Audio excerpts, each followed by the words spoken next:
and today I have the pleasure of being joined by SBG Cork's head coach, Liam Griffin. Liam, how are you doing, man? Thanks for joining me today. Thanks for having me on, man. Yeah, no problem. We had a couple of hiccups there last week, but we got here eventually. We both forgot each other. We sure did. Liam, before there's loads of things I want to talk to you about. I mean, you've been a man who's been on the go quite a good bit there lately, or in and around the country and also around Europe as well with the IMAFs going on. Just before we get into that, I'd just like to know a little bit about your background, like what sparked your passion for combat sports and MMA in general, and how did like SBG Cork kind of get set up? Mm-hmm. So for me, it started, my parents were my karate coaches. So at the tender age of 7, I became a karateka. I did it for a couple of years and then retired at age 9. Undefeated, and a couple of years later I saw a film, Kickboxer by Jean-Claude Van Damme, and said, right, I'm back. And when I got back in at age about 12, 13 and didn't stop since. So all the way through my teens and early 20s, I was karate based. I traveled all over the world competing, lots of different tournaments, lots of different fights and medals and stuff from international events there. In my 20s, I actually went to Florida to study with the Power Rangers in stunt movie action type stuff. So I started doing kind of acrobatics and gymnastics. And so were you one of the Power Rangers then? Or no, I definitely wasn't one of them, but I was just training with the actors. Training them, yeah. Nice. Yeah. So I spent 6 months living in Florida, and when I came home from there, I caught the bug for making films, and I did a load of like low budget, almost zero budget action films with a bunch of lads called A-Click Productions. And we have a few of those lads went on then to have full on careers in stunt work. So some of them are working in Game of Thrones and Vikings and lots of other kind of TV series like that. In the meantime, myself and my father and my sister and my mother had a business teaching karate classes all over Cork City. We used to hire halls. And 1 year we had like a number of catastrophes, like the roof fell off one of the halls that we were renting. Another one was underwater, was flooded.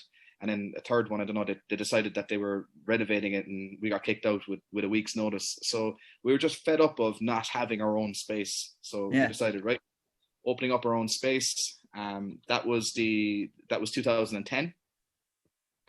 With a full-time premises, then we kind of, at that stage, we were like, karate is not really going to pay them the mortgage, you know. We need to diversify. So we did, and I got an offer to fight on Cage Warriors 42 with all of zero jiu-jitsu, all of zero wrestling, and just my karate of 25 years. And I got the shit kicked out of me by Mr. James Sexual Healing from SBG HQ. There's an OG of Irish MMA. I actually was over in Thailand in Phuket last February, and I actually met him at a Thai boxing show in Phuket. Yes, he's a legend of the game. So James gave me my introduction to MMA and taught me a very valuable lesson that I needed jiu-jitsu and wrestling. And it just kind of snowballed from there. We had the gym full time. We were still primarily karate, kind of acrobatics, kids classes, fitness classes, and then we were kind of dipping our toes in the world of MMA and jiu-jitsu. And as the years progressed, we just got closer and closer towards MMA. It was, I think, in 2014 or 2015, I messaged John Kavanagh and said, "Hey, remember me? I was the guy that you were cornering opposite there in 2010. Your guy beat the snot out of me. I need some help." And he welcomed us on board SBG, and the rest is history. The rest is history, as they say. And I guess over the last couple of years, things have really started to propel for you and for the gym there. You know, we're seeing an awful amount of talent coming out there. You're also involved a lot in IAAA, all the IMA stuff in the squads there. You traveled over to Bulgaria for the youth setup as well. How was that trip as a whole for you as a team? What was the experience like? And how were you happy with the performances of all the athletes that went over there? I personally think it was a phenomenal achievement, picking up all the medals and stuff like that, considering the circumstances, which we might get into a little bit. Yeah, well, that's definitely it. I mean, I couldn't have been prouder of all of the athletes and coaches that traveled. They did phenomenal. They fought out of their skin. We didn't have a single bad performance over there. Mm-hmm. And having Max Lally and Jordan Scully be the two finalists in the welterweight division at the 16-17 just showed that like we weren't there just to take part, to borrow a phrase, but and like all through all of the divisions, if we lost the fight, it was by decision. Very rarely did any of the kids get dominated or subbed or TKO'd or anything like that. They were there to fight. No, they were phenomenal. It was great just to get back to some sort of normality. It wasn't quite normality, but it was something. It was just, it felt like we were starting to get back to our regular lives again, having, the world been ended there for the last 18 months, so it was great. There was a few changes with the COVID bubble and PCR testing and kind of isolation hotels and kind of stricter hotel, airport kind of travel and stuff. But you know what? It was all good. It was all good. It was just, we dealt with it. And as I said, the performances were amazing. The standard was incredible, as always, at an IMAF tournament. The youths are so exciting to see the progression of the youths from year to year. I thought 2019. It's one thing that certainly blew me away. Like, I mean, watching a lot of the talent and even watching some of the Clan Wars shows and the Cage Conflict, some of the fights that I've seen there. I mean, right now I'm blown away at the level of competition that's coming through. I think that it's really propelled over the last 3 to 4 years, and even from a youth's level and down under, the interest, and I think that the future is very bright for Irish MMA. Absolutely, 100%. We're going in the right direction. We just got to keep pushing. Mm-hmm. So when it comes to, the hurdles that we have to deal with when it comes to Irish MMA, obviously the sport isn't recognised. Obviously, the youth squad was lucky to have the funding that Conor McGregor provided for the trip. Looking forward ahead to the juniors and to the seniors, and I guess we even closer that the World Cup is on the way. It's a good squad heading over for that. We also have the nationals that are happening too. Are they still happening this next month in September? So there will be an announcement on that this week. We've just finalised some of the details on that, so we will be announcing that this week. It will be the 19th of September for the quarterfinals, the 25th of September for the semi-finals, 26th of September for the finals, and it'll be like a mini IMAF tournament within our own island. Awesome. And that would be the first time that we've had something like that here, or would it be? Yeah, it would be. Yeah. And any more details that you can share with us, like categories? Are we going to do youths as well, and juniors and seniors? So it's going to be juniors and seniors. So it's going to be adults only for this particular event. We will try and get a youths championships by the end of the year. But let's get this one out of the way first. One event at a time. Exactly, and what we really want to do is we want to use it to select the team for the Worlds. So the World Championships. So the Prague is the World Cup. It's a Grand Prix tournament. It's not the World Championships. It's a World Cup. So a lot of other martial arts like judo and taekwondo and karate have Grand Prix events like this. They're kind of in between. So the World Cup setup would be kind of just a round robin knockout then, where you're just seeded and then there's a draw, or do you have to compete like that? It would be run the same as every other IMAF championship, so it just wouldn't be a World Championships. It's like an open tournament for everybody in the world, and it's just a Grand Prix. So it's just like the Irish Open that's held every year in City West in Dublin for kickboxing. That's a Grand Prix. It's not a World Championships. It's an Irish Open. It's a Grand Prix. So that's pretty much what Prague is. But the World Championships is in Kazakhstan in the last weekend of November, first week of December, and we up until now we've always selected as best we can. We've selected the representatives for Team Ireland based on squad sessions and kind of calculating who's the most active, who's got the best record, and we try and rank them in order of 1 to 4, and the number 1 and 2 get first preference and downwards from there. But it's always a very subjective opinion, and we want to with the national championships, that will certainly, put the nail in the coffin there. Whoever is Absolutely. The gold medalist is the number 1 seed. Yeah. And that's the number 1 pick for the World Championships. So this would be a huge step forwards for the national squad and for the legitimacy of the whole process, you know. And again, it's more experience for somebody who gets a gold medal in the national championships. They will have had 3 fights within the space of 2 weeks. Yeah, which is massive experience. That would take you 6 months on a regular time scale. That's great. Like, I have to say, the work that you yourself have been doing along with the rest of the team at IMA there has been pretty much sensational. Like, I know the amount of work that you guys put in, and you're not really getting any funding at all. You're doing a lot of fundraising and stuff like that. So, you know, for me looking in from the outside, I appreciate that a lot, because it's very important with talent to get them the fights, to get them the proper setup and the preparation before they make it the move over to the pro ranks. And I guess moving along, we know we've had it mentioned in the Dáil, and there's been a little bit of movement earlier on this year. Has there been anything else promised, or any progress in getting the sport legalized? Or, you know, for someone like me or some people who might be listening, is there anything that we can do, or that any of our listeners can do, to help the process along, like sign petitions or sign up to IMA or something like that? What can be done to kind of help this process forward? So we're like, so just to give props to there's 3 people really pushing really very hard for this. Is Tim Murphy is the current chairman. Dennis Rohn is a consultant that we brought on board to help us with the legalities of all of this, and Danny Corr from Northern Ireland. And those 3 at the moment are kind of the pinpoint of the efforts to get us through the recognition process with Sport Ireland, with the Minister for Sport.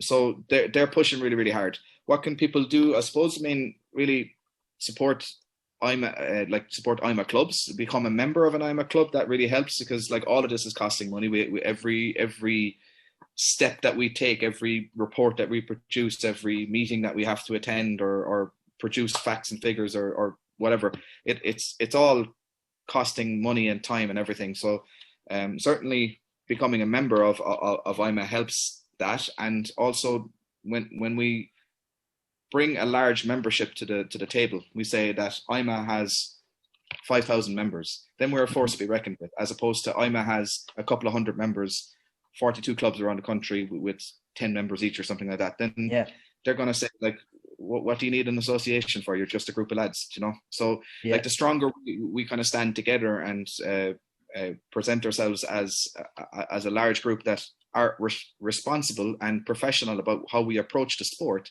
then that all helps, you know. Sharing positive news stories, that's a really big thing, you know. So when Irish athletes come back from the youth championships, like the work that you guys do on Severe MMA and all of the other media outlets producing stories, if people are watching, if you can share those stories and tag your local TDs in them, that really helps, because it shows that we're not just a bunch of barbarians beating the head off each other inside a cage. You know, we've got aspirations to be athletes. You know, we want to get the same level of recognition that Kelly Harrington got coming back from Absolutely. From the Olympics.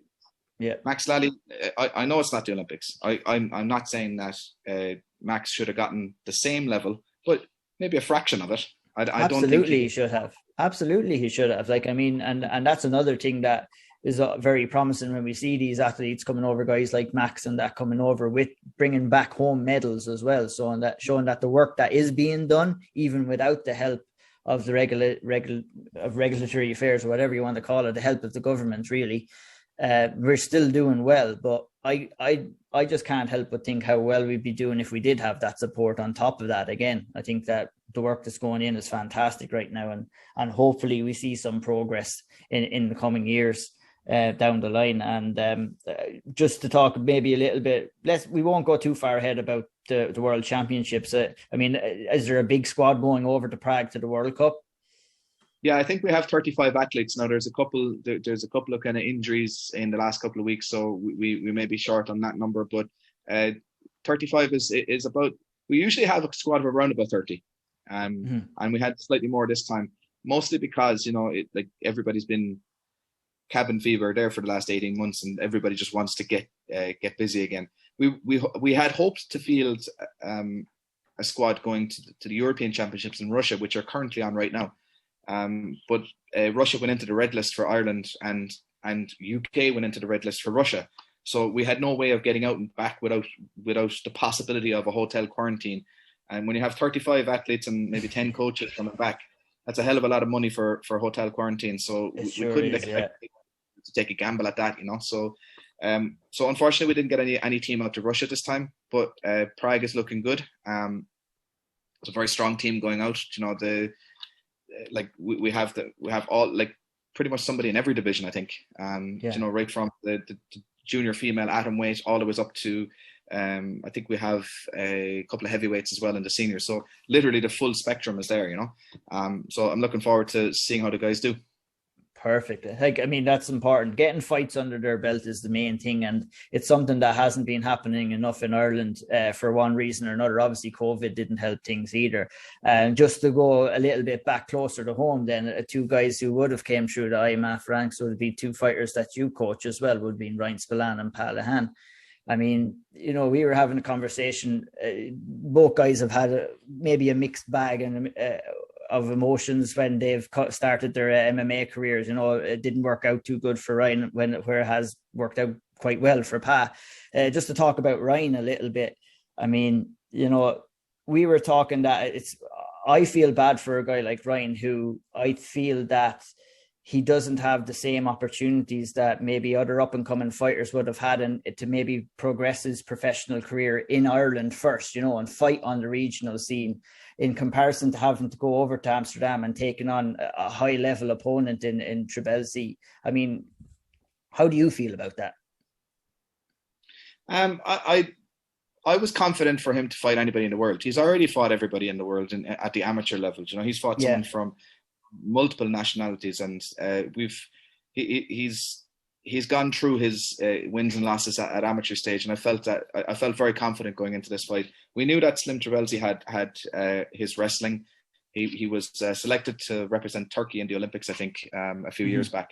I don't know whether he actually competed in the Olympics or not, but he had that pedigree of wrestling, and certainly when we fought him, it kind of showed up all right. I think for Ryan, having spoken to him and seeing him compete on the night, he just panicked. He literally had a mental slip. He got caught up in so he got taken down early on. He used a good whizzer to stand back up. Then on the second takedown attempt, he shot for a guillotine against the fence, something that he knows he shouldn't do. He only spoke, like one of his training partners here, Fiona O'Rourke. He's a young kid, 17, but he's a wrestling nerd. And they had spent all week, the previous week, talking about, if you get taken down with a single leg against the fence, don't put on the guillotine. It doesn't work, right? Not against a high-level wrestler like that. It's just not going to work.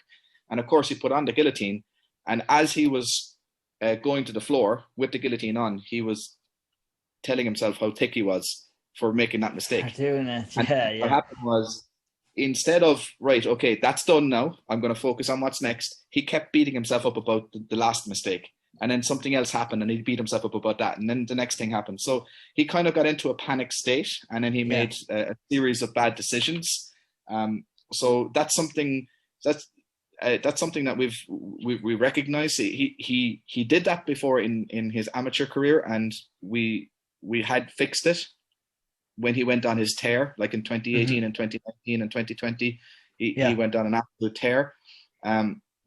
But what we've realized, and this is the lesson that he's learned, he actually did a really good interview with Paul O'D on He did. I was going to mention that in Guts and Glory. He spoke very candidly, spoke very well and honestly too. And if anyone hasn't checked out that interview, definitely go and check it out in Guts and Glory podcast.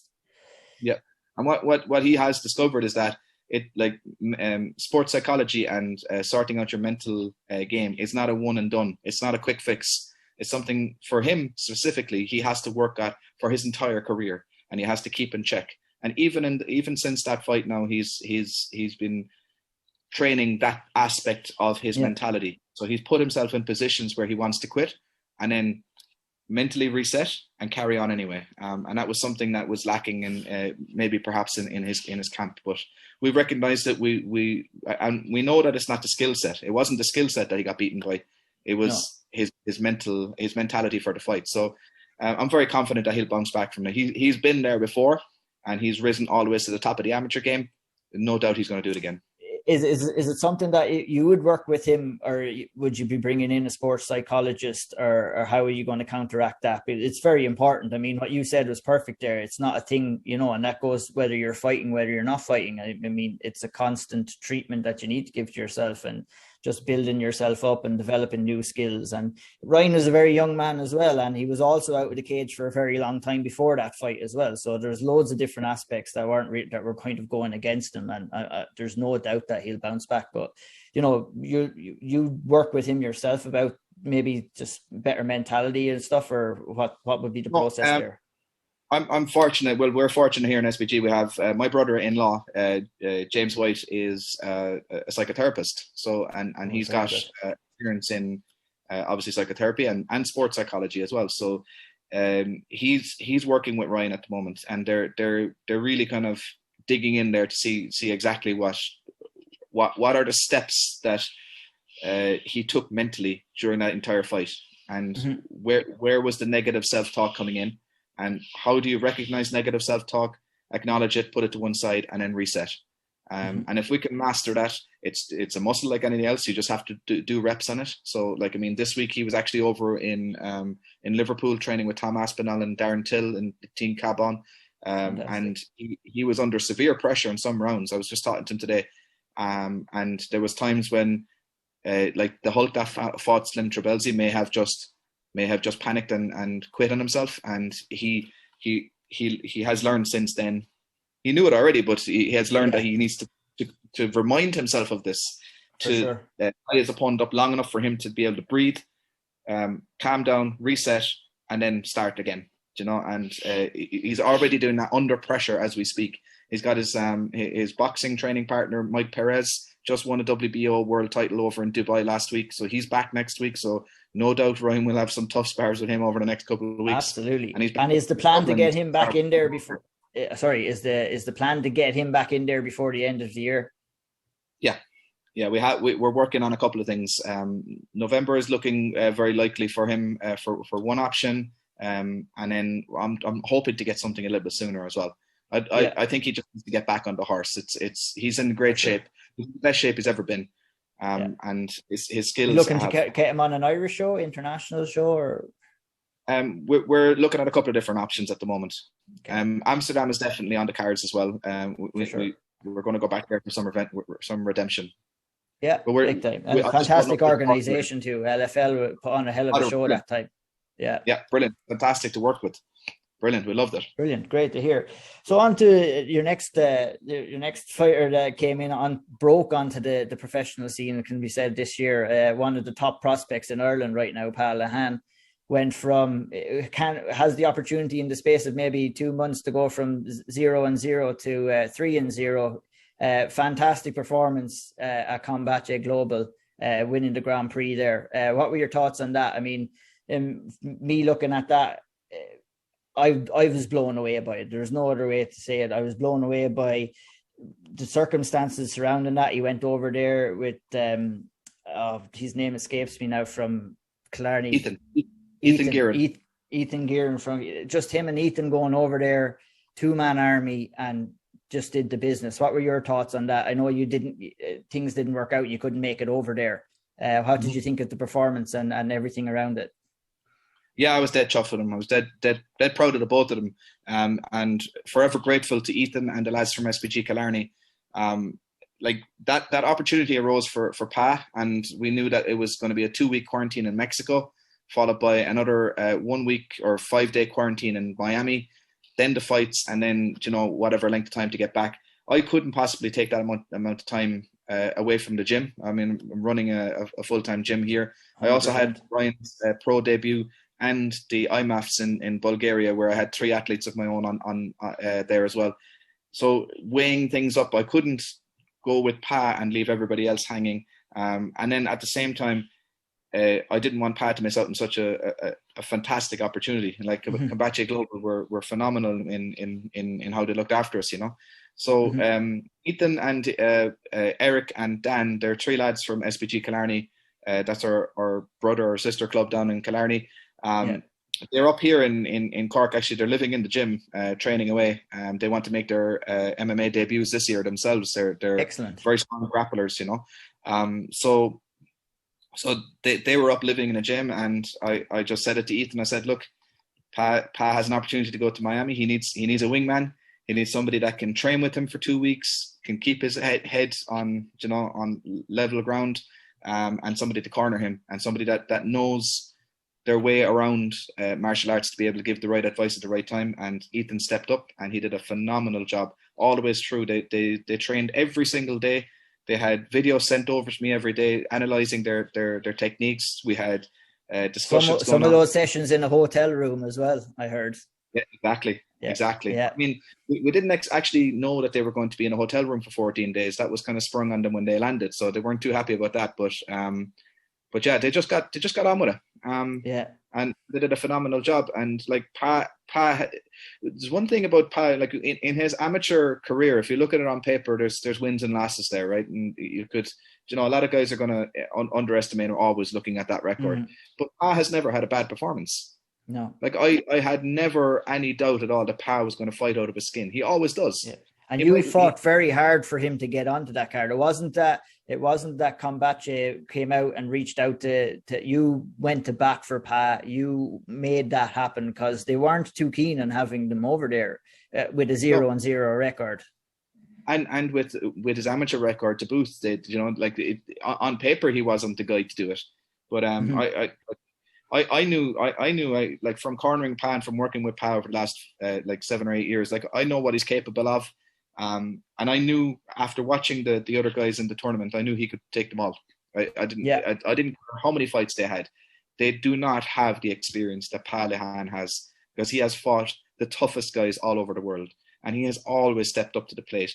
Like, he has taken fights ahead of his time just for gaining experience. He asked, which is important to do at an amateur level as well. I mean, like, you have to take those fights, and you know, you have to take those losses as well. But like, you hear time and time again with fighters that the losses you learn a lot more from a loss than you ever will from a win.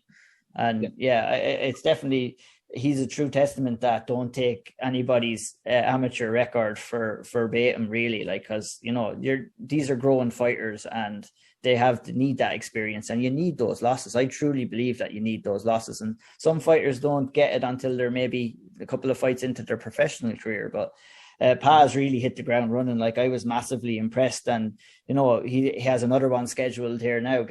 Are you going to be able to make it over to that, or is it going to be kind of the same setup when he goes over there again? No, this time we're actually going to be able to, we don't have to quarantine in Mexico this time. We can fly straight into Miami.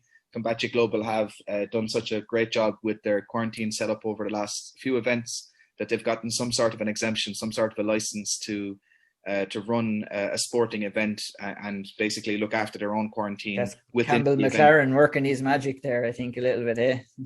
That man knows no limits. He sure doesn't. He's a legend. So yeah, he's so we're going to fly in on September 6th. He fights on September 10th. Nice. I can't remember the name of the guy he's fighting, but it's a tough Mexican dude. He's fought bare knuckle. He's probably had like 100 fights that we'll never hear about. But Isaac Ruelas is the guy who Paz fighting. Yeah. Like he's guy. Definitely, he's tough. That is the best word to describe him. He's tough. This is not going to be a 1-round fight. This is going to be a 3-round sluggerfest. But Pa is very, very efficient, very, very conditioned. I see good things for Pa in this as well. And there's has there been a new contract put on the table for Pa? Is he working off the old contract that he would have signed coming in with the Grand Prix? Or did they offer him a new deal with a multi-fight contract going forward? Will we be seeing him competing like on those cards for the foreseeable future, really? Yeah, so as soon as they signed them up so we signed first for the tournament. That was like a 2-fight, that was considered like a 1-fight contract, we'll say, for 1-night contract, and we signed that off. And based on the social media noise that was generated around Pa, you know, a lot of people sharing, a lot of people kind of commenting on the post. You can actually go down through the Combache Global page, and you'll see any of the posts that Pa is on. There's a noted uptick in volume on reactions. So before he ever got into the tournament, they signed him on they offered a 4-fight deal. So he's actually signed for 4 fights. The tournament took one of those fights, so now we have 3 fights left on this contract. So I believe they're all going to be in Miami for the first 4. Combache are looking towards Europe in the next while. I don't know what their time scale is or what they need to achieve in order to be able to run a show in Europe. But certainly he's going to be a part of the furniture in Combache for a while. Nice. I look forward to seeing his progression, and look forward to seeing SBG Cork's progression.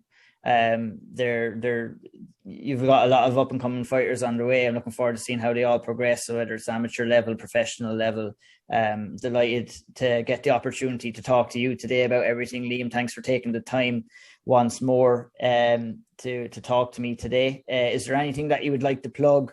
Podcasts, upcoming shows, anything at all? I know you're a man of many talents. I know you have multiple podcasts. You're coaching all the time. I don't know where you find the time, man. I don't really. I'm kind of doing it on autopilot at the moment. But yeah, Guts and Glory MMA podcast. Actually the whole Combache Global opportunity arose because of my partner in crime on the podcast, Mr. Paul O'D. So yeah, we have that podcast. We have a live show every Sunday night. We do kind of review of whatever happened the night before or the Friday night before. So yeah, Guts and Glory MMA podcast. Check it out on YouTube. It's linked to the MMA Opinion Facebook page as well. So yeah, that's where we're at. So get on there and give us your opinions. Throw some shade on us. We love having the debate live on air. And yeah. Lovely job. Well, we'll leave it there. Thanks everyone for joining us and listening in today. You follow me, O'Neill MMA, on Twitter, Instagram. Be doing all kinds of stuff, interviews, write-ups, everything on severemma.com. Thanks for everyone for tuning in today, and we'll catch you the next time. Boom. Sorted.